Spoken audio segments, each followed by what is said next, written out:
This program is about unsolved mysteries. Whenever possible, the actual family members and police officials have participated in recreating the events. What you are about to see is not a news broadcast.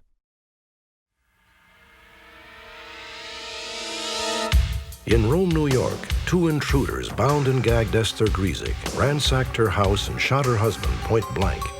Just recently, a police informant revealed that Stanley Grizzick may have died because he was a man who knew too much. The FBI is searching for an electronics whiz kid who allegedly used his talents to break into classified government computer networks, obtain military secrets, and wiretap private phones. An innocuous case of computer hacking or a breach of national security. Also tonight, a poignant update on our story about a 7-year-old girl who made a solemn vow to her sick friend 21 years ago. Thanks to our viewers, Nikki Crowder has finally fulfilled her promise, and we filmed their joyous reunion. Join me for another edition of Unsolved Mysteries.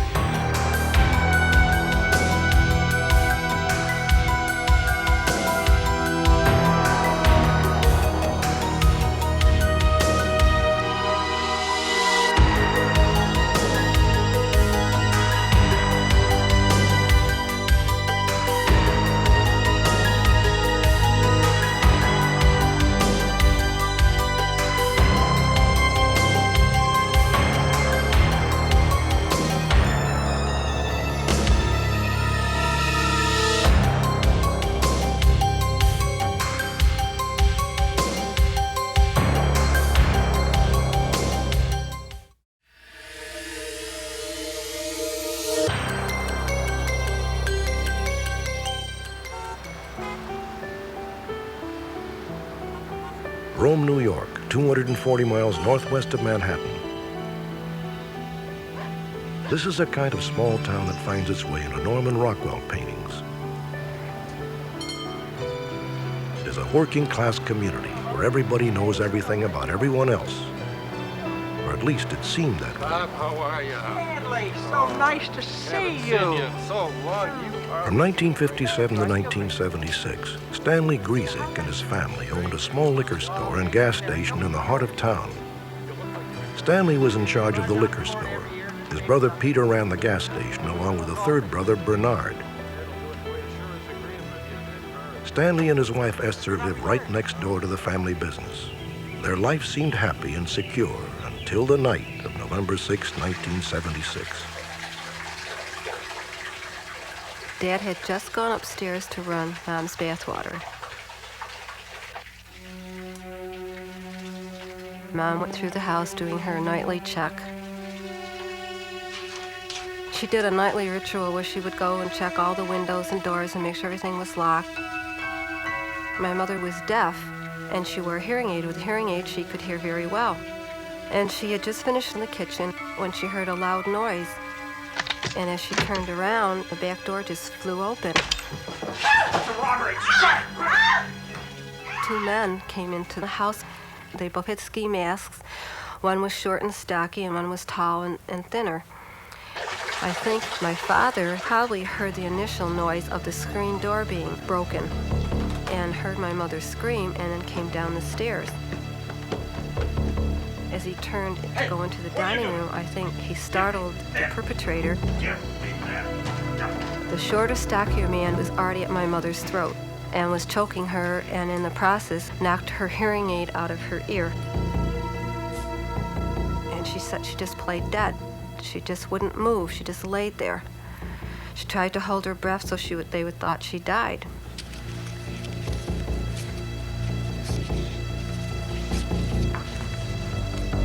While she was laying on the floor, she said, he laid this pearl-handled gun next to my face. She says, I could see it. I opened my eye just a little tiny bit and I could see.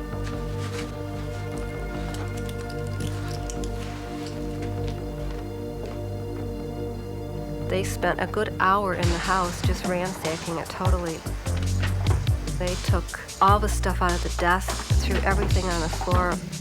Their pillows, they ripped. Mom's knitting and her yarn, they threw all over.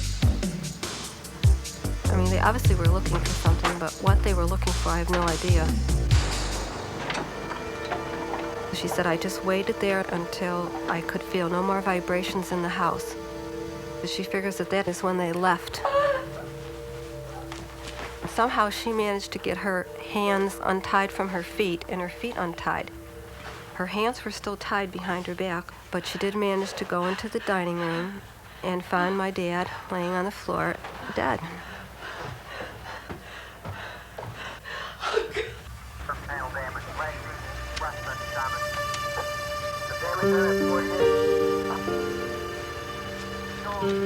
The shock of her husband's murder was too much for Esther Grizzick. She herself died within 2 years. My mother, you could say, died that night. She just existed for the next 20 months. Her and my father had one of those rare marriages where they were extremely close. And without Dad, I mean, her life was gone.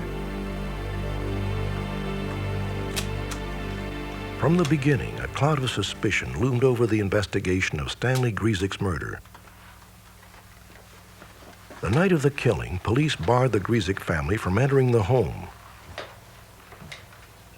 After thoroughly searching the ransacked house, investigators determined that the only things missing were 2 bottles of beer from the refrigerator. It appeared to investigators as if the ransacking was to look for an item, possibly, or a piece of paper that Mr. Grizzick may have had hidden somewhere. The next day, the family was finally permitted to enter the home. Stanley's son made a disturbing discovery which, curiously, the police had overlooked. My brother-in-law and myself were in the house, and we were trying to straighten things up. And I was in the dining room where my father had been killed, and the rug was kind of messed up from the table being pushed. So we got down on our hands and knees and tried to straighten the rug out. Hey, come here, look at this. While I was doing that, I happened to notice a shell casing on the rug. I mean, it wasn't embedded in the rug or anything, it was lying right out on the rug. Well, it's a shell casing. Don't touch it. I'm sure that if anybody had done a thorough job of scouring the floor, they would have found it. We picked it up with a pencil, put it in a plastic bag, and called up the Rome Police Department. One detective came over, and I showed him where I found it on the floor. And he looked at it. Yeah, that's a shell casing, all right. And I proceeded to put it in his pocket and said, let's not mention this to anyone, for the time being. And who was I to argue? There's a wound here in the lateral aspect of the left chest. The official autopsy report stated that Stanley Grizzick had been killed by a single stab wound to the heart. Extremities are symmetrical.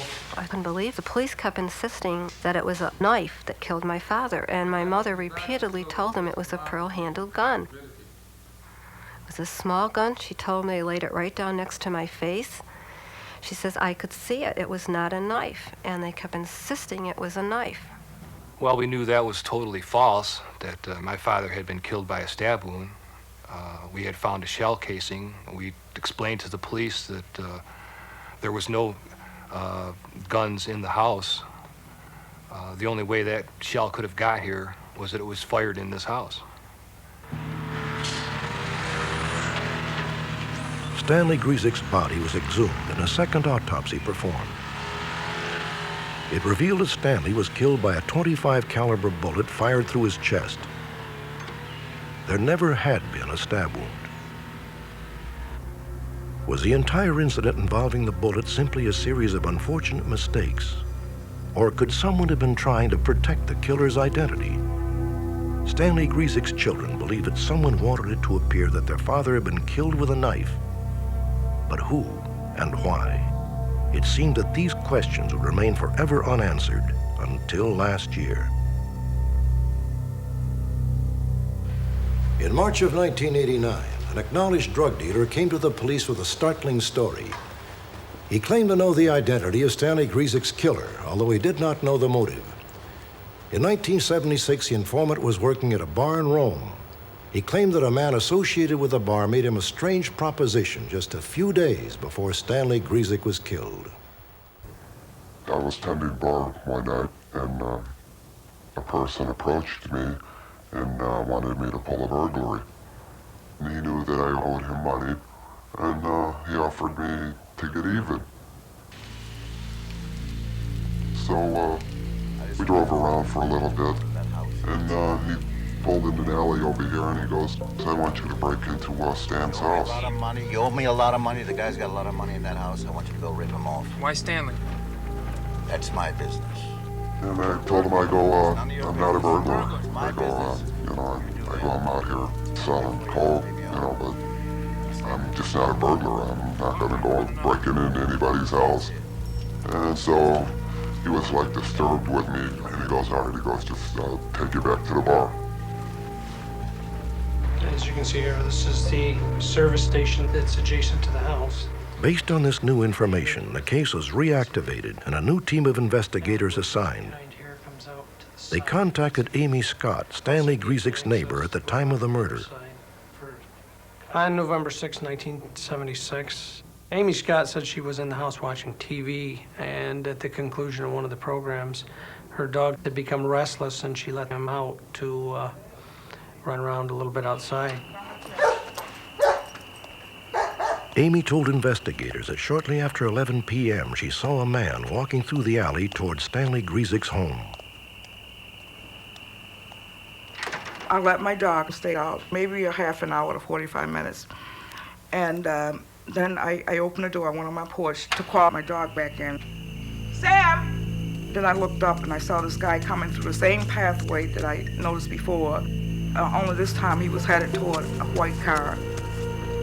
He got in the car, and then I noticed there was another man in the car. And he proceeded down the street very fast. You idiot! What do you think you're doing? And I yelled at him because he just came within inches of hitting my dog. A few days after the murder, Amy saw the men in the Lincoln again. It was around 5 o'clock, and I was headed to the bank. As I drove in, there was 2 cars ahead of me, and I was waiting. And I just happened to look through my rearview mirror, and I saw this white car. And suddenly I realized this was the same man in the same car that I had seen earlier at the murder scene.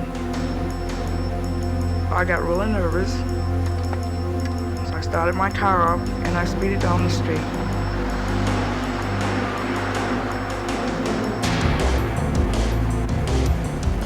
I was really frightened.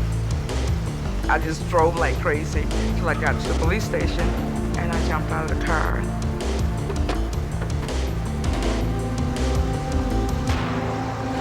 And I ran up the steps where I met a policeman, and I told him what was happening. We got in his car, and we drove around a couple of blocks up and down, but we never saw him again.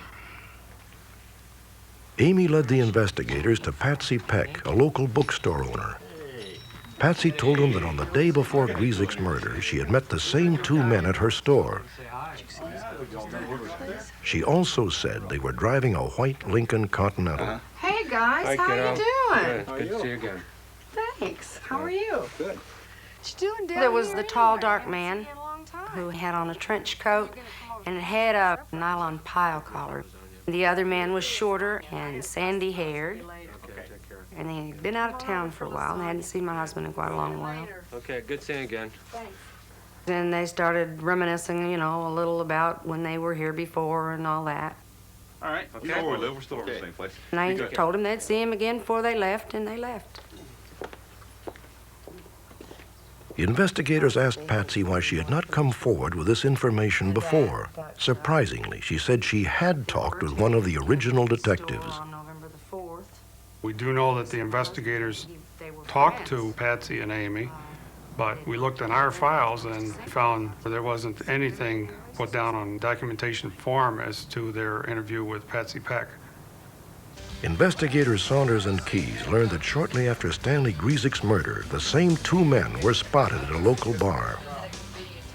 We located a man that was in the bar about 2 or 3 nights after the murder.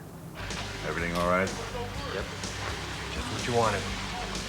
He told us that the couple of men had come into the bar matching the descriptions that were published in the paper. They met with another man in the back of the bar who handed them a large sum of money. And they turned and left. He was kind of curious, so he said, "Wasn't that so-and-so?" And the individual who had given him the money said, "Yes, it was." And he said, "Well, why did you give him that large amount of money?" And he said, "They'd done a job for me, and now they had to leave town." Authorities began searching for a connection between Stanley Grizzick's murder and the bar where the informant had worked and the two men had been seen. They discovered that the bar's liquor license had been held by Peter Grizzick, Stanley's older brother. Then Stanley's children related a puzzling incident that had occurred 8 months before the murder. Peter Grizzick was gravely ill, and Stanley went to visit him. Close the door, will you? Close the door. Close the door. No one knows what was said behind that closed door, but the two brothers, who had always been close, never spoke again. Peter died 4 months later, and Stanley's behavior seemed to change. I had spent a 3-day weekend with my dad. He seemed in a good mood, but he seemed a little distant. When he hugged me goodbye, he said a very strange thing. "I don't know when I'll ever see you again."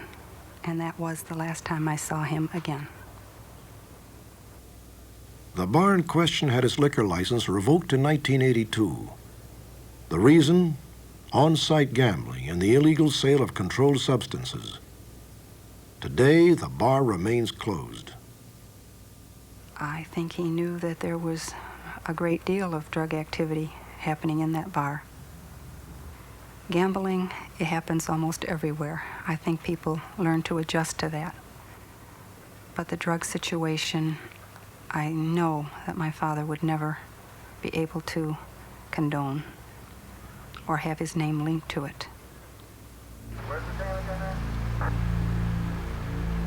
Why was Stanley Grizzick murdered? Had he learned something from his dying brother that put his own life at risk? If my father knew something, he did not share that information with my mother or my brother or my sister or I. It was just something that he kept to himself. And that was why being honest as he was the cause of his death. Why did Stanley's assailants ransack his home, remain in the house for 45 minutes to an hour, and then leave, apparently taking only 2 beers from the refrigerator? And finally, is there a connection between the bar, Peter Grizzick, and Stanley's death? Although crucial evidence in the case has mysteriously disappeared, investigators believe that it may take but one vital clue to piece together the bizarre puzzle of Stanley Grizzick's murder. These are composite drawings of the 2 men seen driving the white Lincoln Continental. Authorities are asking anyone with information regarding these men to come forward.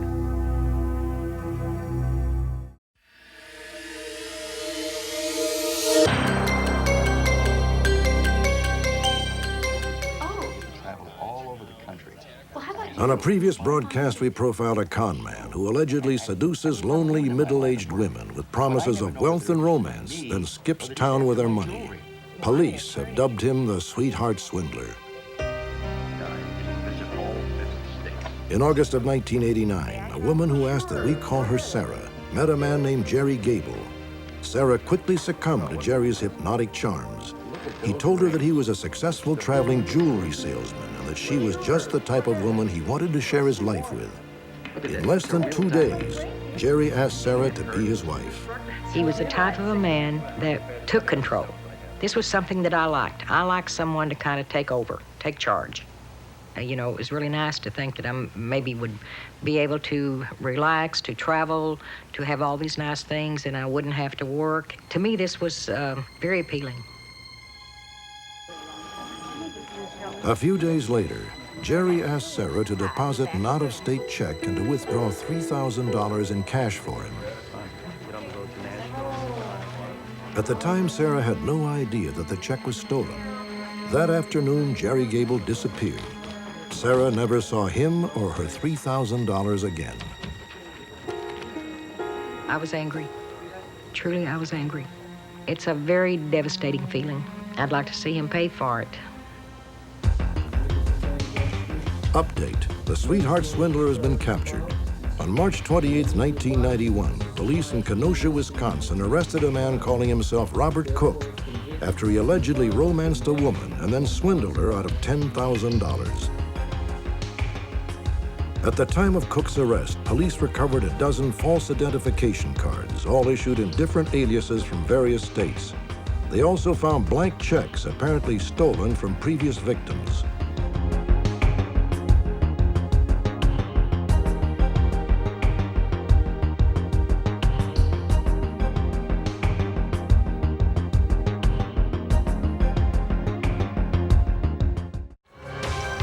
When we return, the intriguing saga of a young computer wizard who may be using his skills to obtain classified government information.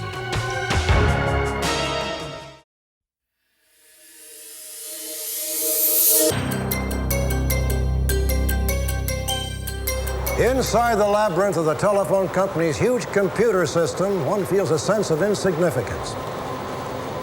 It seems impossible that any single person could jam up these sophisticated works. Yet think of it. All the interactive computers across the country are linked by telephone lines. Both private citizens and classified government operations can be vulnerable to a computer genius run amok. Kevin Polson grew up in the Los Angeles suburb of North Hollywood. His mother died when he was still young. One of Kevin's friends describes him as very bright with great potential, but always painfully shy.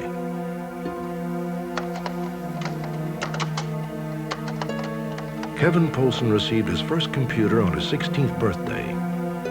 Like most devoted hackers, he adopted a colorful pseudonym. Kevin Polson became Dark Dante.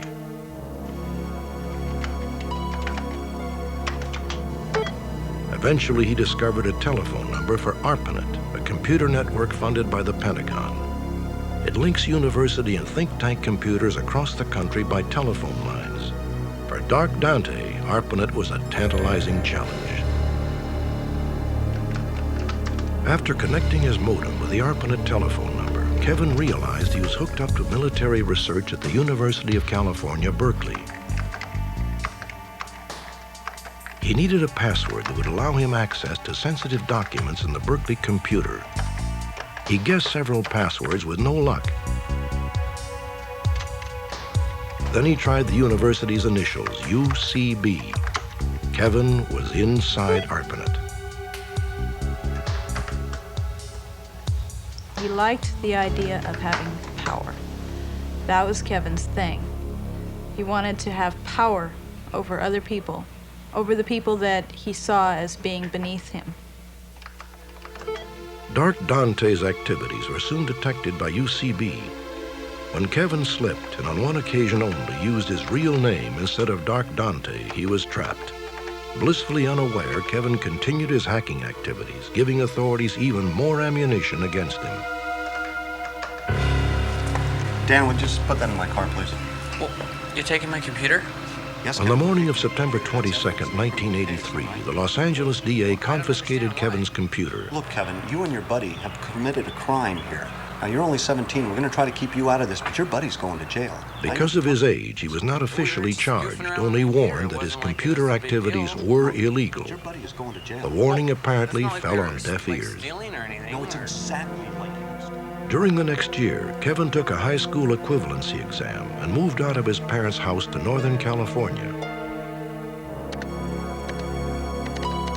But Dark Dante had not died with Kevin's move. He had simply changed locations.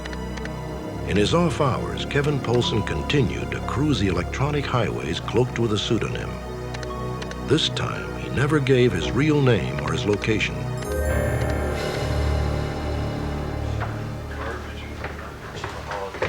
On February 9, 1988, the owners of a storage facility in Northern California made a routine stop at a locker in which the rent had not been paid.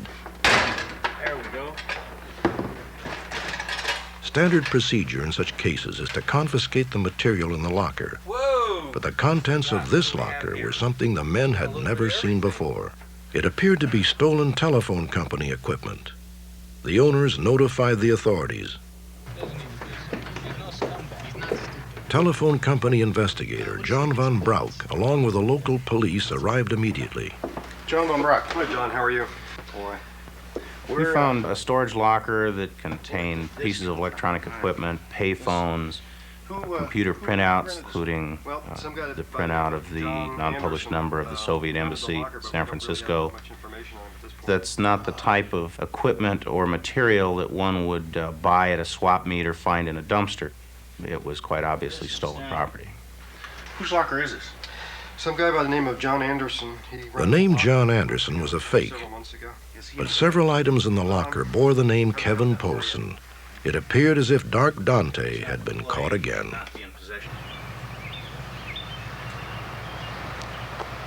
Authorities apprehended Kevin, who agreed to a consent search of his apartment. They were astonished to find that Kevin had a complete wiretapping facility in a spare bedroom. What are you doing with all this stuff, Kevin? I don't know, I just have it. I just kind of get it. It's neat. The equipment in the switch room allowed Mr. Polson not only to enter computer databases, ours and others, but also gave him the ability to monitor telephone conversations without the parties to the conversation being aware that they were being monitored. How about the test set over there with the lettering on it?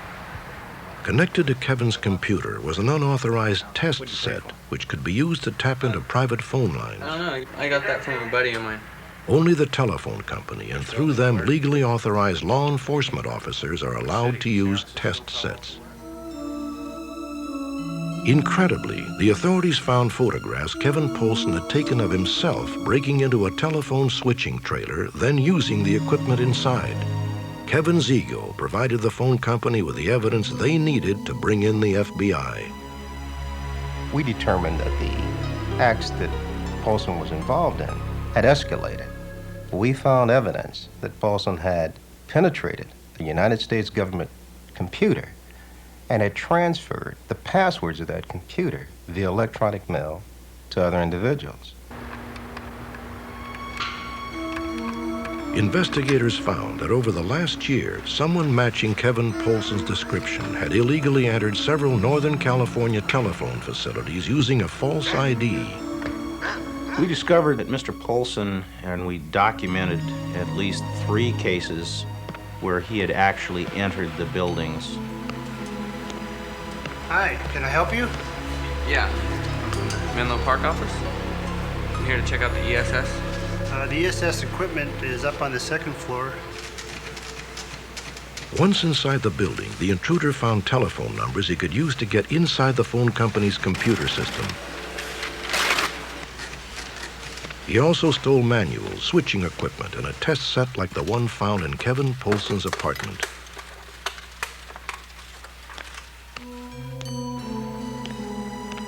Kevin Polson had allegedly infiltrated U.S. military computer transmissions, obtaining classified Army information. Authorities believe he also obtained classified information about the FBI investigation of overthrown Philippine President Ferdinand Marcos. In addition, he may have wiretapped and tape recorded the phone conversations of his friend, Sean Randall. The test set found in Kevin's apartment and his possession of the unlisted Soviet number led the FBI to believe that Kevin Polson might be engaging in espionage.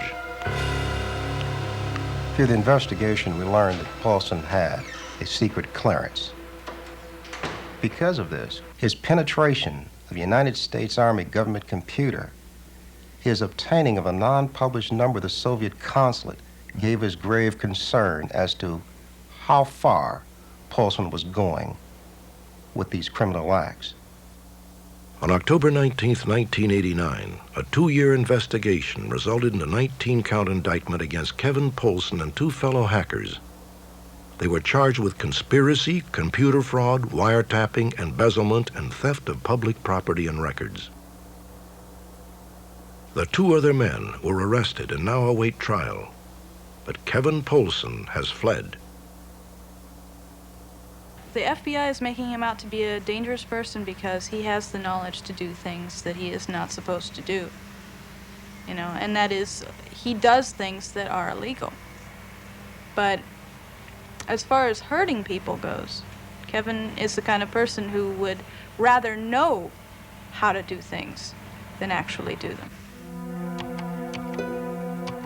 We feel that Paulson probably started out as any hacker because of curiosity. But as the years wore on, his curiosity became unsatisfied.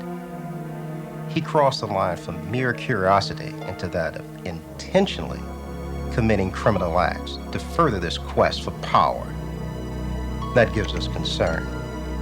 Law enforcement, government, or even private citizens out there, Paulson certainly has the potential to be a danger to any one of these three. Kevin Paulson is 25 years old and 5 feet 8 inches tall with a slim build. He has used the surnames Drake, Locke, and Cooper, as well as the aliases Walter Kovacs and John Anderson. The FBI has information that Paulson may be living in the Los Angeles area and driving a white late 70s van.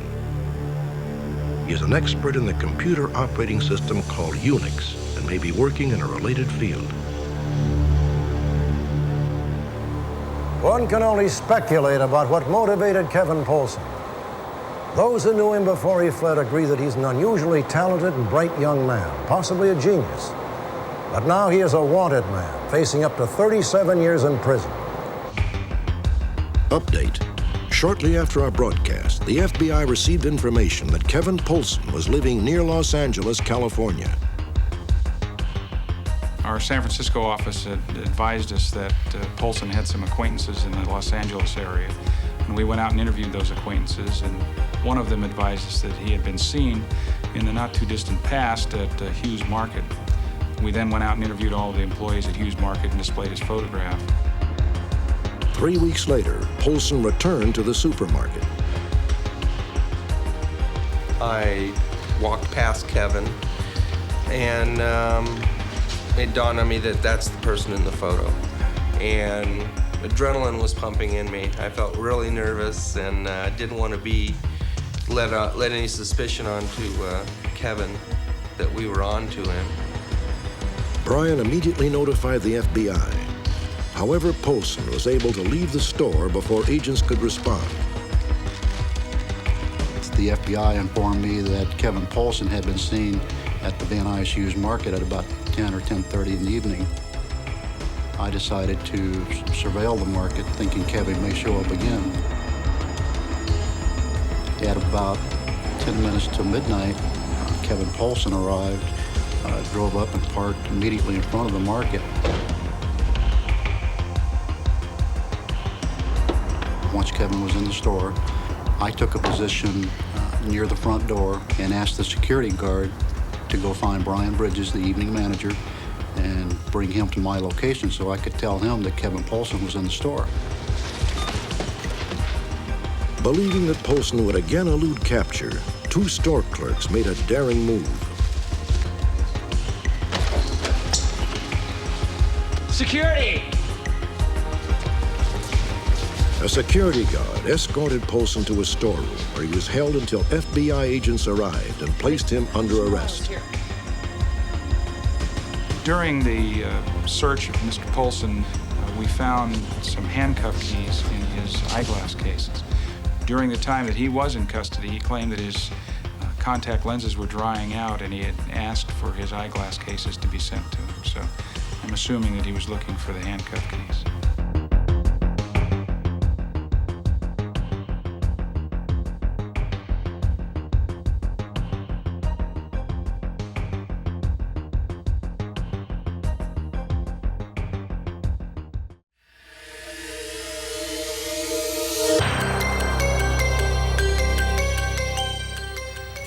The friendships who make us children often fade with the passage of time, enduring only as pleasant memories.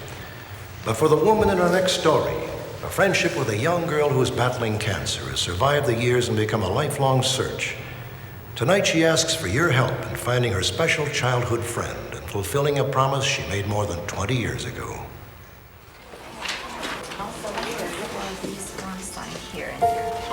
Good morning. Good morning. We're here to admit our daughter, LaHarriet Wade.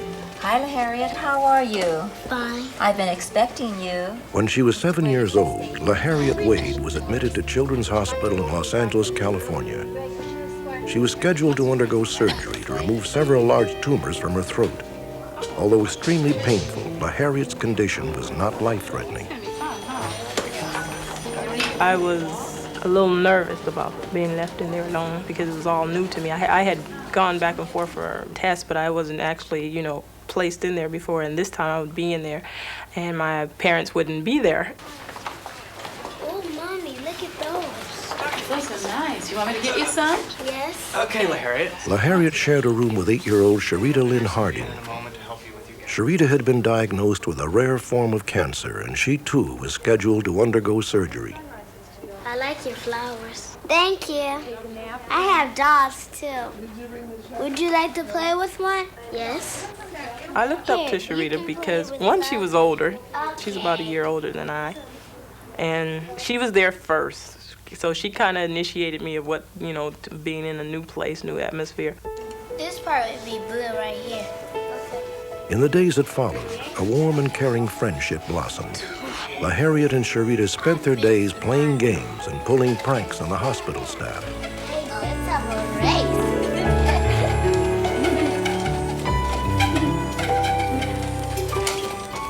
We were in our own little world. There was no adults around to come in and tell us what to do. I'll get you later. We created a closeness. So she was kind of like a sister. We had gotten to that relationship. There was a bond there because we mattered to one another. We looked out for what went on, and we had something in common, and that was our illnesses itself. Visiting hours are now over. All visitors, please leave. As the time for Sharita's operation neared, she was forced to endure a nightly routine of painful pre-surgical treatments. Dr. Thomas, line 3. I would watch when they would come in for the testing. She wouldn't really scream out, but you'd hear a little shrill or something like that. When I look over, she would turn away and, like, this is not happening to me. I would be angry with the doctors because it was, it was like, why are you hurting her? But through it all, she was tough. And actually, she was a lot stronger than I. And her problem really, as I got older and understood more, was worse than mine.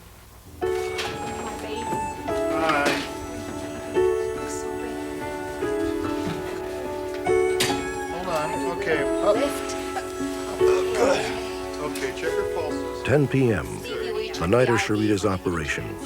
After several hours of surgery, Sharita was returned to the room. I was afraid, really afraid.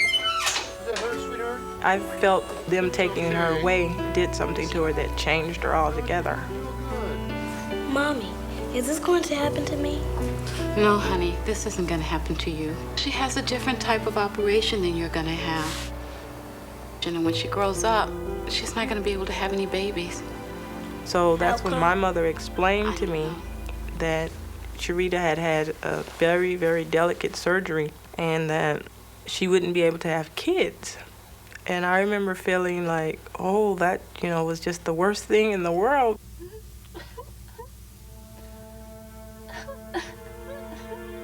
Everybody, Sharita's parents, the doctors, they all went out in the hall to talk.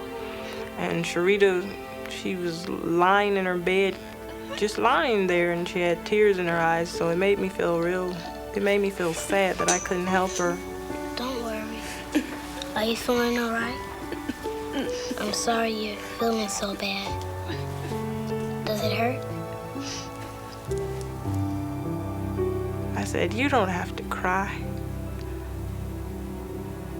I said, because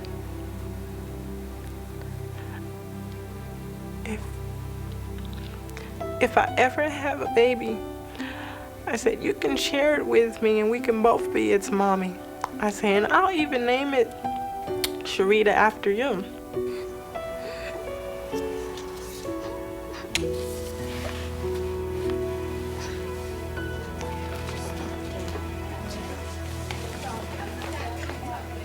Five weeks after LaHarriet Wade and Sharita Harding first met, the day came for them to say goodbye.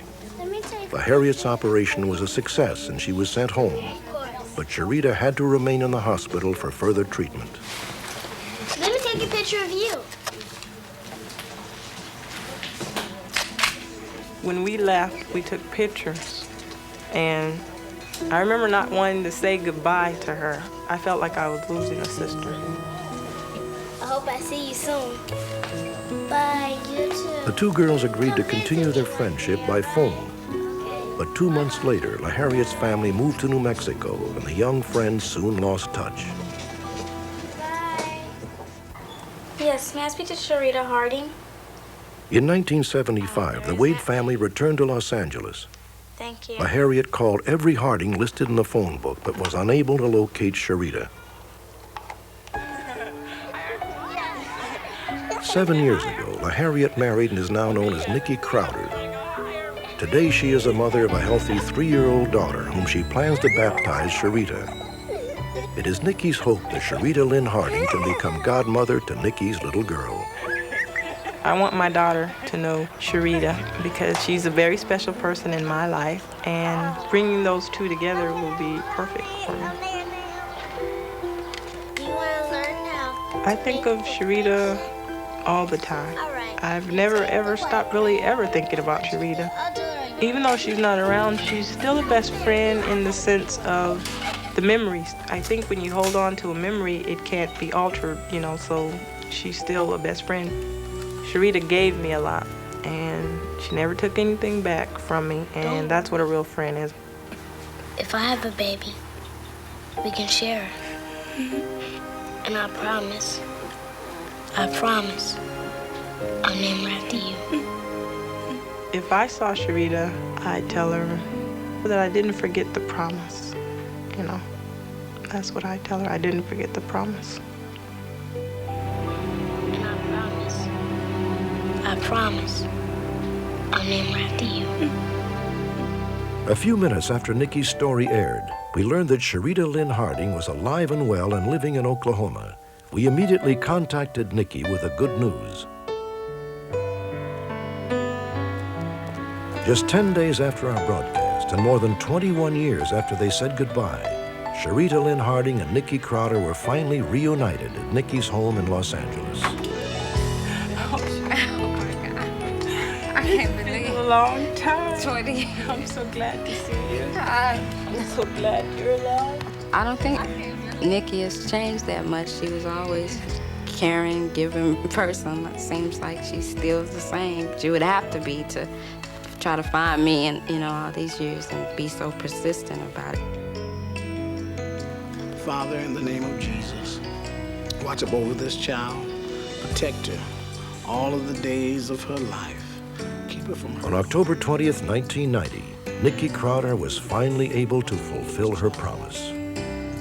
A child is it's a gift you can't buy. It's the most perfect gift in the world, and it comes from God. And nobody should be deprived of that, whether they have it naturally or can share it with somebody, you know. And that's something that I wanted to share with Sharita. Because of all the joy and strength she gave me, I could give her back something that she missed. Lord, bless them even as godparents. Cause your spirit to rest upon them.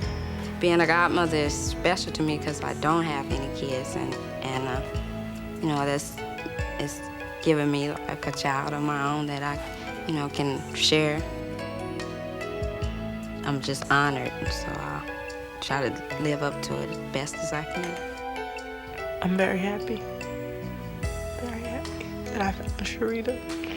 And now I can go on, and I can go on a positive note because she's alive. And I just like to say thanks to everybody. I christened thee, Sharita Kennedy Crowder.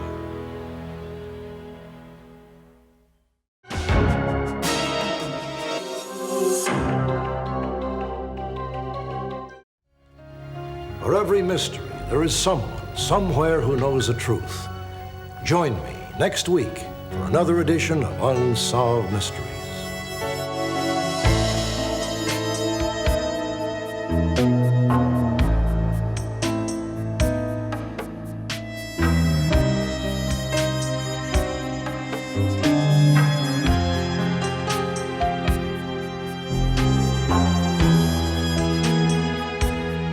Bye.